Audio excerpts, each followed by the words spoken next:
Fauci, when he was sitting there, that SOB knew for a fact that that virus came from the Wuhan lab. He knew that because he had funded the gain-of-function research in that lab, and he had already begun to design a cover-up. And we know that from the emails he sent to a group of researchers, academics, trying to get their support to push that come-from-nature theory. And that's the biggest lie of omission in American history.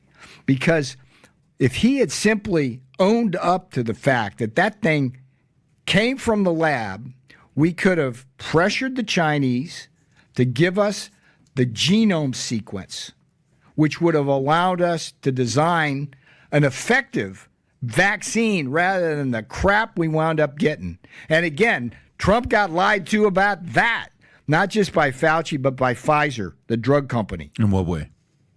They didn't disclose the side effects of that.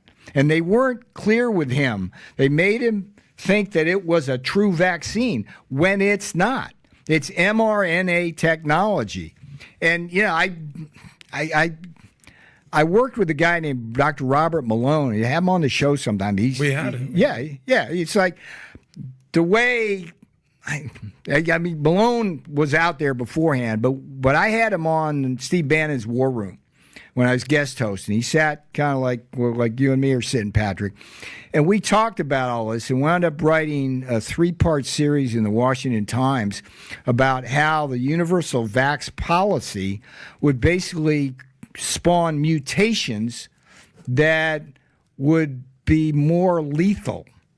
Oh, you don't have to get too much into that. But my point is that day, that January 28th day, was a very significant one, overlooked in the history of the pandemic and in American history.